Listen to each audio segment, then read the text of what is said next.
Welcome to Escape to the Country. This beautiful backdrop was the fictional home for a group of rabbits whose adventures have become a classic of modern British literature. They also made their author a household name, but who conjured this tale of country life and where was it set? Well, join me in just a moment and I'll tell you the story. On today's show, a well-travelled couple are buying their first home in the UK. And at the top of their wish list, a dose of classic British character. Oh, this is lovely. Look at the wood panelling. That's very nice on the wall. And they also tried to define their feelings on other striking features. Now, I don't think I've ever seen a countertop quite like that one. Does it appeal to the artist? In an abstract expressionist kind of a way.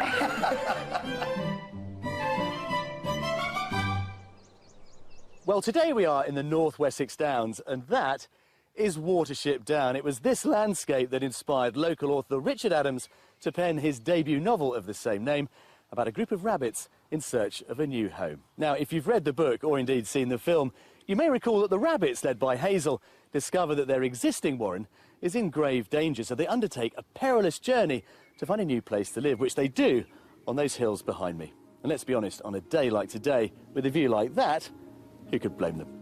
Consider that the North Wessex Downs is made up of some of the most expensive counties in England. It probably comes as no great surprise to learn that buying a property here can be a pricey business, not least because of its great road and rail links, not only to the rest of the country, but also into London. Broadly speaking, the further east you go, particularly into Berkshire, the more expensive it gets. So if you want a bit more bang for your buck, head west over towards Wiltshire, particularly around Devizes. You may be surprised at just what you can afford. But what about today's buyers? What's attracted them to an area of outstanding natural beauty? Well, let's meet them and find out. Anthony and Morag currently live in Brussels, Belgium, and have been married for 24 years. But they're now temporarily back in the UK to begin their house hunt. A well-travelled couple, Morag, who grew up in Scotland, first met Australian Anthony at university in Sydney, where they were both studying creative arts. I saw Morag on a bus. It's a sort of love at first sight thing, really. I had sunglasses on. I was looking at him, but I was pretending to look out the window. But I noticed that he was staring at me. But then I got to know him and I thought he's very sweet. After living together in Australia for 10 years, Morag then secured a job working for the United Nations, which took her all around the world, before the couple finally settled in Brussels. But with Anthony landing a new job teaching art in London, change is on the horizon. Each job was a little bit different, but it was always to do with governance or peace building. I worked a couple of times in Iraq. We went to Geneva for a couple of years. Anthony got this new job with the International School in London. I decided I'll leave my job. It was an early retirement offer on the table as well, so I thought I will take that and move back to the UK. Having left Scotland when she was just 10, Morag is keen to return to her UK roots and reconnect with long-lost family. We kept moving westwards towards the UK. Our goal was to go to the UK eventually. And I've come back a few times and met my cousins again, which was very nice, and found new family members I didn't meet before. Their current home is an Art Nouveau-style townhouse in central Brussels. And although they love the Belgian capital, they're now looking for more room than their inner-city living allows for. It's a city with a lot of hidden secrets. It's yeah, quite a beautiful place. And it can be quite gritty and a little bit noisy, etc. So what I've been looking forward to in relation to the move is being somewhere with a little bit more solitude and a lot more space. With their youngest of 3 grown-up daughters currently at university in Reading, the choice of the North Wessex area is partly for practical reasons. We were attracted to the North Wessex Downs area, firstly for its beauty and the big skies, and also for Anthony to be able to commute, you know, in a reasonable distance and time to London for his work. And for Australian Anthony, the English countryside offers a special kind of character.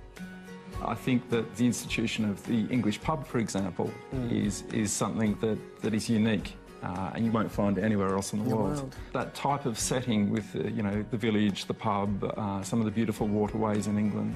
I think England would be a unique and beautiful place to live. With their Brussels townhouse already sold and Anthony's job starting imminently, the pressure is on to find a permanent home soon. And they're looking forward to the next chapter. For me, my children are all grown up and we're empty nesters now, and I guess it's about following our dream. Absolutely.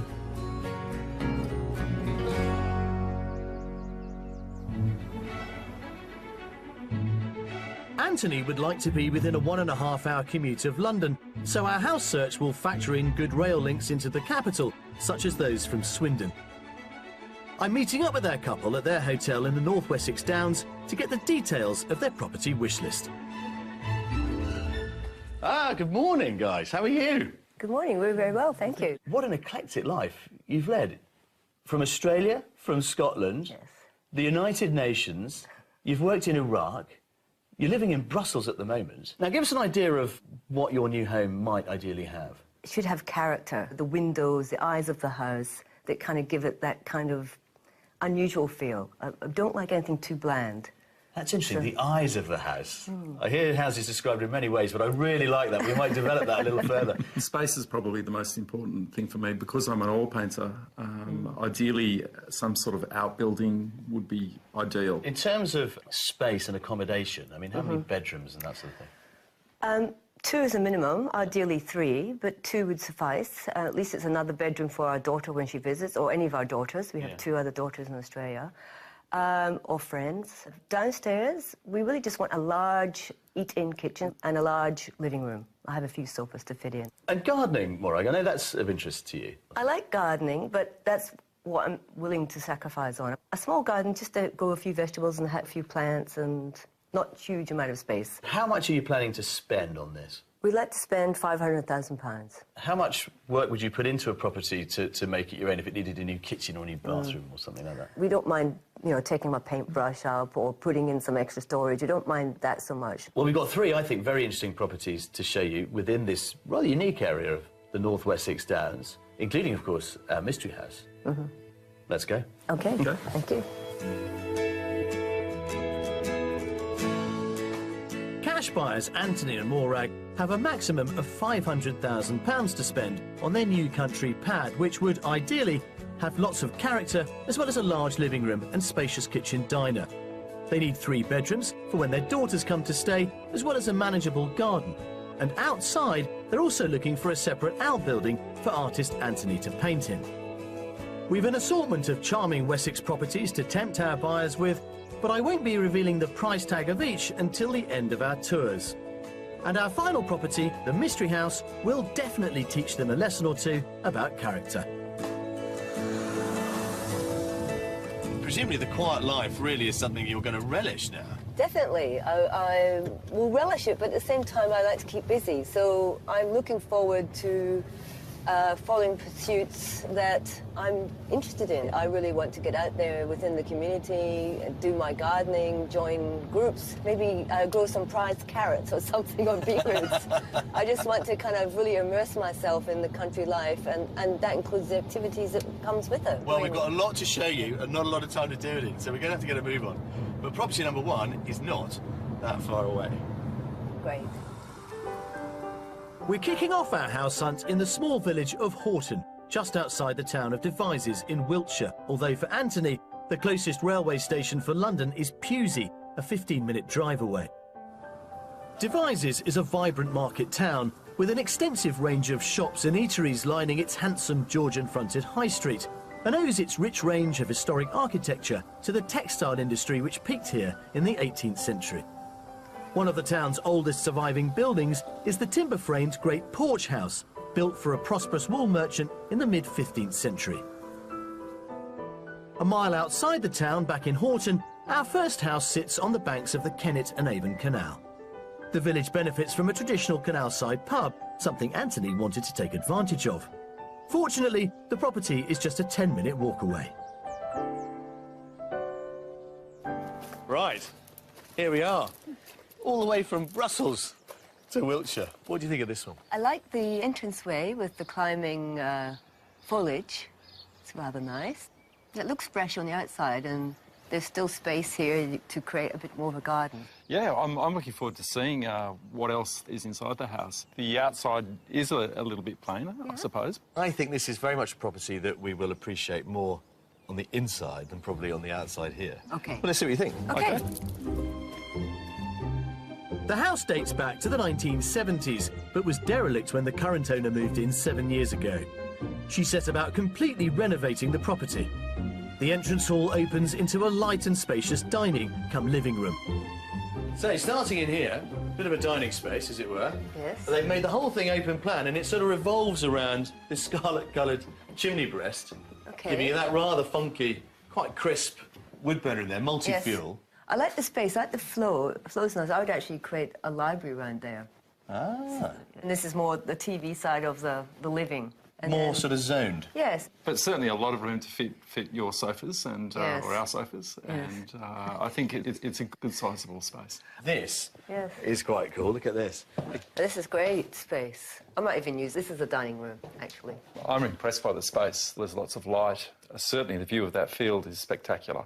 I mean, I love the idea of a gate to a field beyond. Well, that gate also gets you to the pub, off-road. It's the shortcut. Exactly, that's the shortcut. But let's go through and have a look at the kitchen. Okay. Because this is quite quirky, actually. I like what they've done with it. As well as the sizable sunroom to the rear, there's an additional room to the side of the house, currently used as a children's playroom. Round at the front, just off the entrance hall, there's a small study space and a fully tiled shower room. But we're weaving our way back across the open-plan living room to reveal a rather vibrant feature in the kitchen. Now, I don't think I've ever seen a countertop quite like that one, but it's certainly memorable. Yes, I'm speechless. It's granite. I mean, the current owner's very upfront about it. She loved it. She said, you're either going to love it or you're going to hate it. Yeah. You've got the double gas hob there. The whole thing is nice. gas, actually, mains gas. Yeah. Fantastic. It's Took all me a in... little bit getting used to that leopard print bench tops. Does it appeal to the artist? In an abstract expressionist kind of a way. But no, I think in here you could tweak the tops, to be frank, you know, to kind of tone it down a bit. Now, bedrooms, you said two, Two or three? Come and have a look upstairs. Okay. The kitchen also benefits from a separate utility room with space for the washing machine. Upstairs, there are actually 4 bedrooms arranged off a central landing. They're all large enough to accommodate a double bed, so more than enough room for visiting family. There's also a fully tiled family bath and shower room, so that just leaves Anthony and Morag's master. It's surprising, isn't it, when you look at this place from the outside, to find that it's got 4 bedrooms. Yes, indeed. This is what's currently used as the master. None of them are en suite, but this one has the views out the back. Lovely views. Nice, square, well-proportioned rooms. Good light. Yeah, it's good. Well, they aren't giving much away, but my hunch is that although they're warming to this property, it hasn't quite hit the mark on character. Outside, the south-facing garden extends to the rear and is mainly laid to lawn, with a timber garage outbuilding offering plenty of scope as Anthony's potential art studio. But the real selling point of the garden is that view across open countryside. There we are. It's not bad, is it, really? No, it's a lovely view from here. And you can see the downs up there, the sheep sort of setting the scene. So you're happy? Pleasantly surprised, let's say. Yep. Well, it is the first of 3, and it's our first price guess now. Okay. Yes. So £500,000 is what you've given us to play with. Who's going to go first? Would it be cruel to ask him to go first? Go. Considering that the property has a lot more bedrooms than we were looking for, my guess would be about 485. 485, Murray? The garden is not that large. All things considered, I would say 465,000. Not bad, actually. 475. Oh, right in the middle. So you straddled it, yeah. So it's certainly affordable, and I think would give you just enough left over to really play around with that studio space. Absolutely. Go and have a look at that, and I will come and find you a little bit later on. Okay, thanks, Jules. Off you go. Thank you. Brilliant. Well, there we are, look. Sheep grazing, the downs in the distance, and this is the gate to the pub. Just whether it's locked, isn't it? Under budget by £25,000, this recently renovated family home meets their brief. It provides our couple with bags of space, featuring a large open-plan living and dining room and a unique, well-appointed kitchen. Upstairs, there are more bedrooms than our buyers ask for, and outside, there's a potential studio. What's more, its location provides access to market town amenities and a good train route into London. This has a lot of good things going for it. It's got good light, and the flow downstairs works well.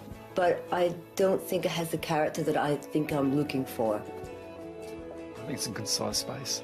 could almost turn this into a machinery workshop. Okay, that side. And then this side more So where for would you sort set of up your painting. easel? On the other side? Probably the other side. It's a good space. I was impressed with the studio space, and the outlook is stunning. It may not have the kind of charm that we're after in terms of some character features. However, in terms of its practical base, I think this is something worth thinking about. Well, can you believe it? Our first house is done already. Yeah, good first start. Good first start. Now it's lunchtime.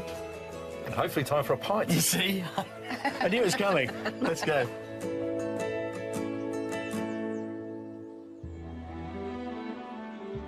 The undulating North Wessex Downs is known for its rolling chalk-laden hills on which man has made his mark for the past 5,000 years. Along with this chalk bedrock, another defining geological feature of the Downs are sarsen stones, used as building blocks since Neolithic times. Today they can be spotted at prehistoric stone circles such as the one at Avebury, and in the foundations of historic buildings, including nearby Avebury Manor, which dates to the 16th century.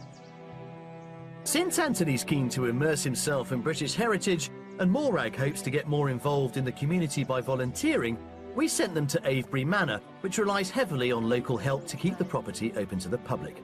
They're meeting National Trust Museum curator, Dr. Ros Cleal. Welcome to Avebury Manor and Gardens. Well, thank you for having us here. It's a very impressive building. Can you tell us a little bit about the history of the place? Well, it goes back to the 1500s, and the part that's in front of us is probably built in the 1550s, and it's mostly finished by about 1600. And so what happened to the house after it was built? Did it remain just in one family's hands? No, it didn't. No, quite the opposite, in fact. So it changed hands lots and lots of times over the centuries. How has the building been maintained over all these years? In 1991, the National Trust bought the house, and quite a major restoration of the house took place, and each room was presented as a different historical period, partly because that's so much part of the house's history that it's had this changing history of ownership.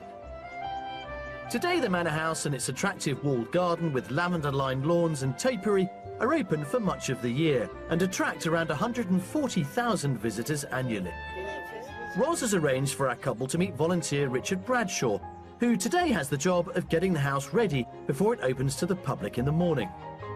Inside the manor, the refurbished rooms reflect different historic periods and include a Tudor parlour right through to a 1940s reception room and country house kitchen dating to 1912.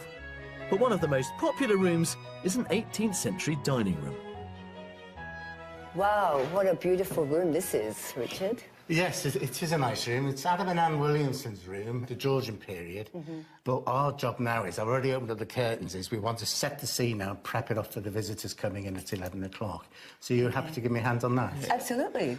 So, Richard, is there many volunteers working here at Avebury Manor? We have anywhere between 200 and 300 at any particular time. Wow, that's a They lot. don't all work in the manor. Volunteers have a range of duties, from cleaning to working in the gift shop, but the majority, like Richard, are tasked with presenting the story of the house to the general public. Here at Avebury, visitors are encouraged to interact with the furniture and objects, and one such piece has caught Anthony's eye, a Georgian exercise chair. So how old is this chair? Oh, wow, this would go back to the 18th century and maybe slightly before that. And this Okay. is a copy of one of them. Yeah. Oh, wow. Right. What do you feel like? It's like being on a rickshaw. It's very unusual. Another object the public are encouraged to explore can be found upstairs in the Tudor bedchamber. This is called a truckle bed, and this can be moved in or out underneath the bed. So if you had a visitor stay, they could stay on here. Or if, for instance, you felt like you wanted a cup of tea in the middle of the night, you get your servant to sleep on there, and they would go make you a cup of tea when you wanted it. All right, and you've yeah. heard the phrase of good night, sleep tight, Yeah. and this is it. If the ropes are tight, you do get a good night's sleep. If they're slack, you do not. That's interesting, So isn't it? that's important to make sure the ropes are tight and that the mattress is comfy, and you will have a good night's sleep. It's great to know where these sayings come from. It is, Fantastic. isn't it? Yeah. So having had a glimpse inside one of the region's historic properties, we're turning our attention back to finding Anthony and Morag a characterful country home of their own.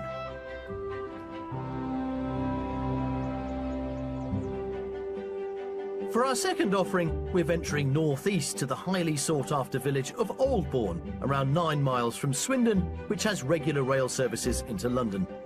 Set in the Marlborough Downs, this delightful village has many amenities and an active local community. Village life is centred on a pretty green, which is bordered by rows of characterful cottages. Well, guys, on your travels, have you ever been here before? No, we haven't. Never. You wanted a slice of quintessential English country life. This is Aldbourne. Look at that. It's gorgeous. Absolutely beautiful. This little green is surrounded by some of the prettiest houses I think Wiltshire has to offer. It also has a fabulous local pub, which I can personally vouch for, and the whole thing is overlooked by that church. Take a good look at that, because we may see something similar to it very shortly, because if you like all of this, you're going to love property too. It's really intriguing. Come and have a look. Our second house choice is situated on a quiet country lane in an elevated position, and I'm hoping it'll offer Anthony and Morag the external character they've wanted. Right then. Here we are, property number 2. Oh, wow. What do you reckon? What do you think it is? It looks like either Victorian or Edwardian cottage. You could be mistaken. This is 1947. So it's post-war, just post-war. Yeah. It was built by the current owner's grandfather, and this is the first time that it's ever been on the open market. Wow. I do love some of the details, these lovely crystal-framed windows with the lead work inside them. The eyes of the house are very nice. Well, you talked about eyes of the house when we first met. This one has eyebrows, doesn't it? I like the character of it from the outside. I think it's lovely. It's got a lot of interesting features. The lead windows, I think it's got a lot of quirky elements to it. Come and have a look inside. OK.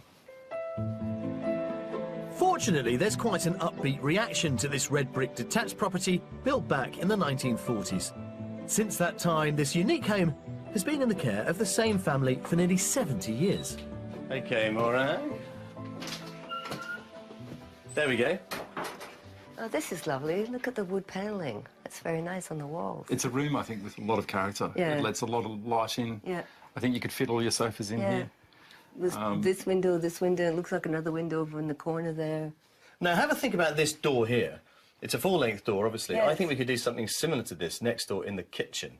OK. Which would help kind of connect it to the rest of the garden. You'll see what I mean. All right. All the rooms on the ground floor lead off a central hallway and include a downstairs washroom, as well as a conservatory, which has been built onto the back of the house.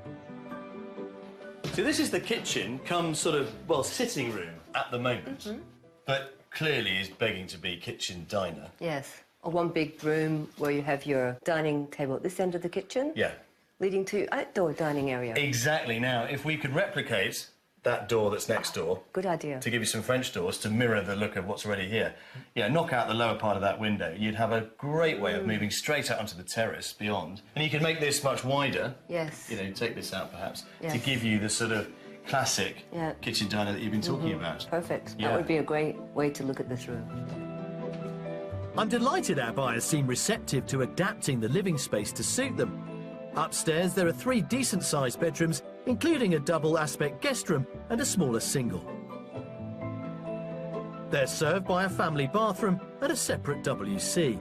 There's also a smaller windowless room off the landing, which the current owner has made into a walk-in wardrobe, as it's next to the master. And then finally this one, which is probably just bigger than bedroom 2, I would think. It's small, but it will do us, I guess. The best part of the room really is the fact that you have a beautiful outlook to the garden, which is very private. This window is one of those 2 dormers with those lovely eyebrows that we saw, you know, when we first arrived. So, Showing yeah. the eyebrows of the house. Exactly, the And eyes there's of the house. another window over there, which is nice. I was concerned that up here was a bit more limited. It's tight, it's cosy, which you might need on a winter's night anyway. Sure. Hey, well, we'll leave that conversation there, shall we? Let's get out and cool off in the garden. Okay. Come on. After you guys. Well, despite the smaller layout upstairs, they do seem right at home in this house. Outside, the gardens wrap around 3 sides of the property. At the rear, there's a low-maintenance area laid to slate, with steps down to a small gravelled area and storage shed. There's an additional timber shed, which could be replaced with a larger structure for Anthony's art studio, subject to planning permission. But the front garden is the real focal point of the outside space. Here there's a paved patio and steps leading up to a charming raised seating area, as well as an incredibly eye-catching centrepiece. Now, I said this garden was fun. My goodness. What about it? Oh my God, it's the church from down the street. Exactly. This is St Michael's Church, Oldbourne. It's a real folly, isn't it? Well, he obviously had plenty of time to go down and study the original. It's just the original owner of the house has done this. Yeah. Look, let's get back to business. There it is. A house with eyes and eyebrows. 1947, very unique. What do you think? I would put it at slightly more than the last property at £485,000. 485, Anthony? Yeah, very close to my estimation, actually. I was thinking somewhere in the vicinity of about 490. Well, here's the thing. This is also on the market for £475,000. Oh, it's the same. OK. Excellent. Well, I'm glad you've enjoyed seeing this one. It's a very different proposition to our first property. It's well worth you taking another look at, I think. And while you do it, I'm going to see what else I can find in the garden. OK. Off you go. Thank you, Jules. Thank you. The price of our second property, a characterful 1940s house, leaves Anthony and Morag with £25,000 to spare to put their stamp on it. It provides them with the generous living room they wanted and, with a bit of work, the potential for an open-plan kitchen diner. Upstairs, there are 3 decent-sized bedrooms, and the quirky character continues into the garden with that astonishing model church, and the house is situated in the middle of a sought-after village. The thing that really worked for us was its location to a beautiful village, and when we came up to the front of the property, we both thought it had bags of character, and we could see ourselves here. There's just something that's holding me back on this property. I don't really know what it is. But maybe I'm balking at the work of the renovations, because it does require some modernisation of the kitchen. This is a great space for a studio, Anthony. Yeah, I think the existing shed's obviously a little bit too small, but you could almost fill this whole space. And have the front door of the studio almost at the top of the steps. Absolutely. I think that there's a big jump from what we've seen in the first house to this property, and I could certainly see myself living in a place with this type of character and features. This is a place of great fun. Have you enjoyed it? I have enjoyed it. It's Right interesting. then. Do you fancy a quick look at the church before we go? Which church? The real one. Come on.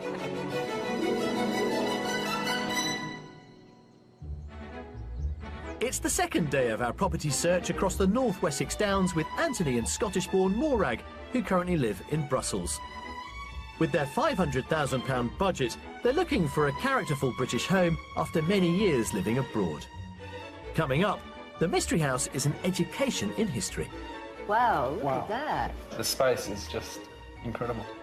And I explore one of the region's time-honoured traditions. Pull it down quite firmly, all the way down. Oh, that's fabulous, the hammers on the bells. That's amazing. Well, yesterday was a good day, made even more memorable by that astonishing model church in the garden of property number 2. I can't wait to get home and start building one of my own, but of course I can't rush off just yet because we have our mystery house to show our buyers. Now, this also has a unique architectural twist, which I hope they'll really enjoy. The Mystery House is just a 5-minute drive from our previous property. It's situated in the village of Ramsbury, and the most convenient rail station for London is Swindon, around 12 miles away. Ramsbury is nestled in the pretty Kennet Valley and is steeped in history. Dating back to Saxon times, the village is home to a thriving community with many clubs and societies, including a choir, local WI, and a horticultural group. Amenities include a post office and 2 pubs, one of which is a 300-year-old former coaching inn. The Mystery House is just a short distance from the village centre and pushes character to the max. But Anthony and Morag may have to compromise on size to get the kind of traditional property they're after. Well, at last, here it is, our mystery house. Is it a church? Wow. It looks like a church, but then it doesn't at the same time. It's an old Victorian schoolhouse. It is technically a semi. OK, yeah, so it's joined at one end. Yeah, it's joined at one end, at that end, but you get this bit, the sort of Yes. lion's share of it. Now, I have to be upfront about this. It doesn't have studio space. OK, so we would have to think about finding you something elsewhere rent, to maybe. rent, Yeah. but maybe you'd end up with something bigger. Yeah. where you can make even more mess and go nuts with it. But that's the one big drawback. But in terms of village location and getting you into a beautiful community, I think this one works a treat. Come and have a look. This former Victorian school, built from brick and flint, was converted into a family home in the 1990s. And whilst it may now require a bit of updating, it does retain many of its original features, including leaded windows. The entrance hall takes us straight into a dining kitchen. Come in then. Back to school, as it were. We'll start with the kitchen. It's square. It's nice proportions. Exactly. It Proportions. does need a bit of work. But if it were redone, would it work for the cook? I think it would. I mean, as Morag says, it's got the right proportions. Nice floor. I would certainly keep that the way it is. Yeah, it's good fun. No tiles. It definitely could work. Well, the real Depends on selling the point. rest of it. Yeah, well, the real selling point is through here. Okay. There you go. Wow, look at that. A bit more character than the others. Yes. The space is just incredible. It's roomy enough. It certainly will fit our sofas. It certainly will. I like the fireplace. It's got lots of character. Those beams are really magnificent. I think there's still a bit of work here because I can see the ceiling over there has... Yeah, I think a lot of that actually is probably Cracks. original lath and plaster, and that's what those cracks are revealing. Let's go upstairs and see what you think of the bedroom. Next to the main living area on the ground floor is one of the 2 bedrooms the mystery property offers, and the only bathroom in the house is also on this level, just off the entrance hall. Upstairs, there are 2 rooms at either end of the living space. One is a galleried mezzanine level which the current owners use as their dining room. At the other end, accessed by another staircase, is the 2nd bedroom. This is currently the master as described, although the bedroom downstairs is pretty big too. I think I'd like this as a master, actually. I think this is sweeter, and it's got some of the beams within the makeup of the room. I love the windows. Yeah. They're quite beautiful, actually. This is a lovely A lot window. of light comes in from this. Yes. I mean, clearly there are some compromises with this one, but then every house has an element of that, let's be honest. But, I don't know, maybe the price Okay. might persuade you. Let's talk about that outside. That's interesting. Clearly, Anthony and Morag are captivated by the school's unique character, but I wonder whether the practicalities of modern-day living here are creeping into their thoughts as we venture outside again. The garden is private and enclosed, mainly lawn, is certainly manageable, and also has a patio area. In addition, they'd also have use of a larger communal garden to the rear. The compromise of our characterful mystery house is that it currently doesn't offer an outbuilding for Anthony's art studio, but perhaps there'll be money left over to rent one. So there we are. A lovely old Victorian schoolhouse in the heart of Ramsbury. Very pretty house. Any idea what it's worth then? 415. 415, yep. I would say 395,000. It's actually on at £430,000. It's been reduced to that. It's been on for about 18 months, so I suspect there is a deal to be done, which, if successful, would leave you with a fair bit of change. It's an interesting proposition. I'm not sure if it's a step too far for us in terms of the work that needs to be done. But it is an interesting building nonetheless, isn't it? It is. It's certainly something to think about. Go on, it's all yours. Okay. £70,000 under budget, our mystery property is a former Victorian school packed with characterful features, leaving them plenty of change to put their stamp on it. Despite being compact, it offers Anthony and Morag a large, high-ceilinged living space and an eat-in kitchen. There are 2 good-sized bedrooms, and the garden is more than manageable. And despite the fact there's no art studio space for Anthony, the village location gives him rental options nearby. From the outside, I thought, yay, this is my house. I had a different feel inside, I have to say. I was a little bit disappointed when I came in because there was so much work to do. It has to have a completely new kitchen. It's very old and dated, and the bathroom probably needs to be updated as well. What I liked about the Mystery House was its features. The exterior is extremely pretty. The LED in the windows, the high ceilings were impressive. I think what doesn't work for us is that there's a lot of work to do to get this place the way we would like it. Well, I think we've given you a really interesting mix of properties this week, so it's now time to go away and think about them, because let's face it, this move has got to happen sometime soon. Certainly. Right then, after Okay. you.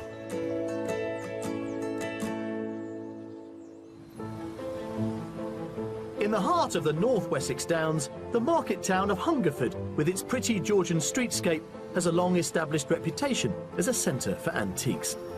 Today the town is home to over 100 specialist dealers, selling anything from furniture and curios to rare books and clocks. One such dealer is the town's clockmaker, who not only sells but also restores and repairs historic timepieces.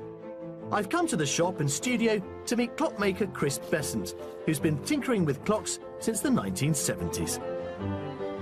Chris, nice to see you. Hello, Jules, how are you? This is beautiful. If you are a clock aficionado, this is a real Aladdin's cave. How long have you been a clockmaker for? Oh, I've been clockmaker for the last 36 years. Never had a boring day yet. And what got you into it in the first place? Really just taking part, clocks, bits and pieces, anything I could find, and seeing if I can get back together. Fortunately now I've mastered the process. But how difficult is it to master the range of movements that need repair? The first 20 years was probably the most difficult.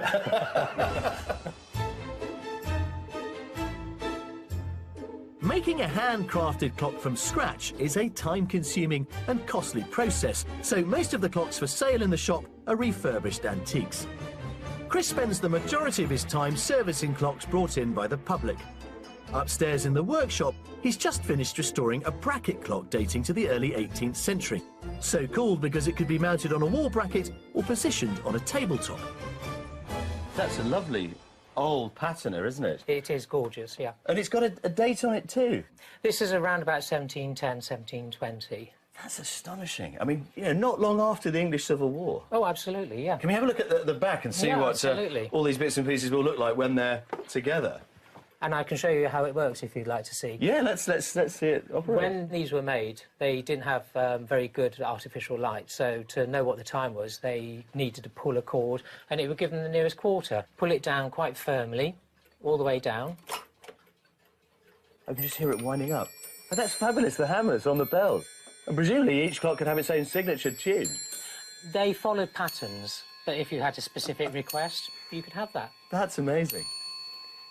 So it would give you a fairly clear indication of what time it was in the middle of the night, just so you knew what was happening. We didn't really worry about minutes and seconds those days. The nearest quarter was adequate. Having seen the finished article, I'm keen to get a sense of the myriad of components that make up a bracket clock. Chris is working on another 18th century example, and he's about to reassemble the mechanism. You basically start off with the centre wheel, which we'll plop in there. And you just know that that's where it goes. It's experience, and it's the experience that tells you. And after that, you have a little crown wheel. Can I use these? Yeah, I hope so. Yeah. I mean, that is fabulous. How long would it take you to make that now with modern machine tools? That would take me about 2 days to make. 2 days. And to make an entire clock like this from scratch? You're talking about months and months of work. It is absolutely fascinating. Restoring a clock is clearly complex. Have you ever tried to build one? I've made a number of clocks. I'm actually currently making one at the moment, so I'll show you it. Beautiful. What kind of a clock is this one? So this is a drop dial clock. Yep. It's a fusee. It's a clock that I'm making for my granddaughter. I started it when she was born. She's going to be 8 this month. So it's taken quite a while, then. Well, the trouble is I'm so busy with repairs and restorations that I don't get a lot of time. It doesn't take that long. It doesn't take 8 years to build a clock, but it does take a long time to get to do it. Chris, thank you very much indeed. I wish you all the best of luck. She'll be very pleased, I'm sure, when she finally takes delivery of that. Thank you, Jules.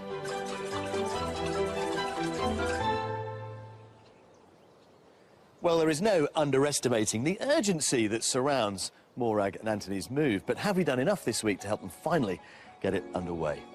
I wonder.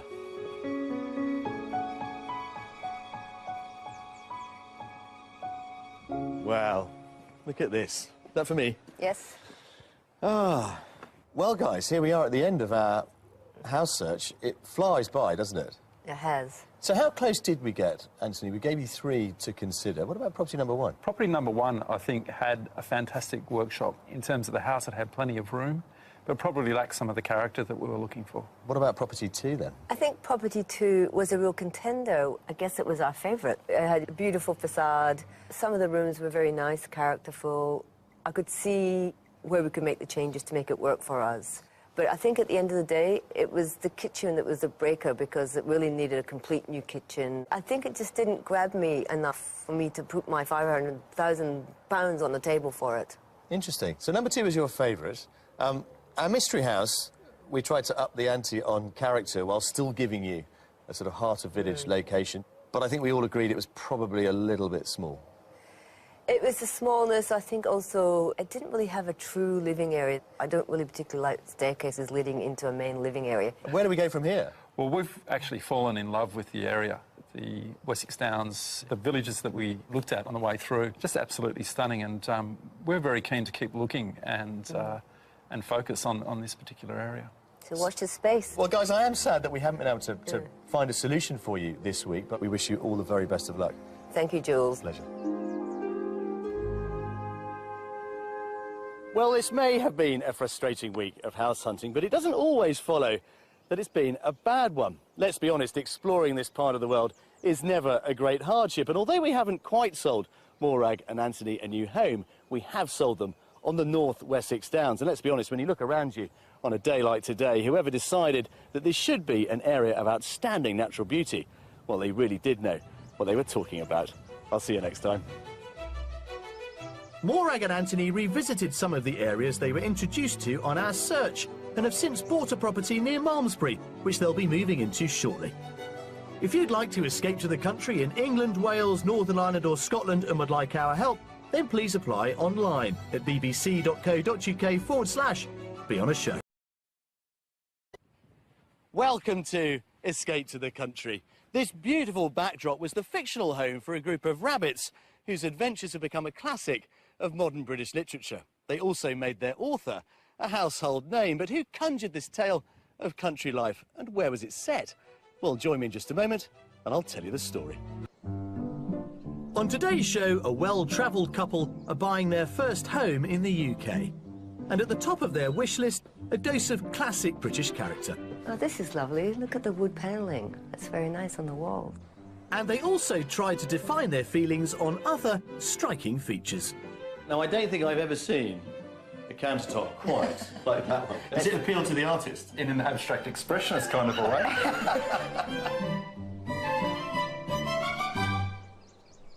Well, today we are in the North Wessex Downs, and that is Wiltshire Down. It was this landscape that inspired local author Richard Adams to pen his debut novel of the same name about a group of rabbits in search of a new home. Now, if you've read the book or indeed seen the film, you may recall that the rabbits, led by Hazel, discover that their existing warren is in grave danger, so they undertake a perilous journey to find a new place to live, which they do on those hills behind me. And let's be honest, on a day like today, with a view like that, who could blame them?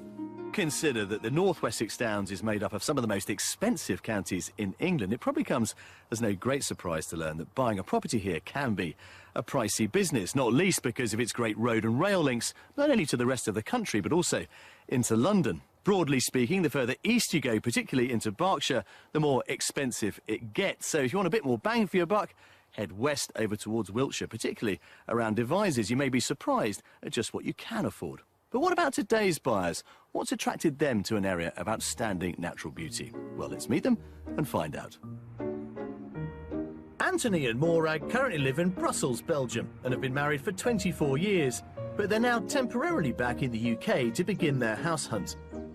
A well-travelled couple, Morag, who grew up in Scotland, first met Australian Anthony at university in Sydney, where they were both studying creative arts. I saw Morag on a bus. It's a sort of love at first sight thing, really. I had sunglasses on. I was looking at him, but I was pretending to look out the window. But I noticed that he was staring at me. But then I got to know him and I thought he was very sweet. After living together in Australia for 10 years, Morag then secured a job working for the United Nations, which took her all around the world, before the couple finally settled in Brussels. But with Anthony landing a new job teaching art in London, change is on the horizon. Each job was a little bit different, but it was always to do with governance or peace building. I worked a couple of times in Iraq. We went to Geneva for a couple of years. Anthony got this new job with the International School in London. I decided I'll leave my job. It was an early retirement offer on the table as well, so I thought I will take that and move back to the UK.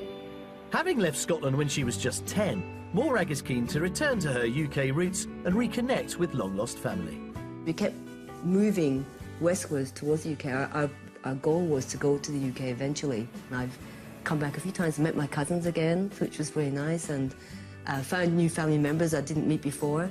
Their current home is an Art Nouveau-style townhouse in central Brussels. And although they love the Belgian capital, they're now looking for more room than their inner-city living allows for. It's a city with a lot of hidden secrets. It's yeah, quite a beautiful place. And it can be quite gritty and a little bit noisy, etc. So what I've been looking forward to in relation to the move is being somewhere with a little bit more solitude and a lot more space. With their youngest of 3 grown-up daughters currently at university in Reading, the choice of the North Wessex area is partly for practical reasons. We were attracted to the North Wessex Downs area, firstly for its beauty and the big skies, and also for Anthony to be able to commute, you know,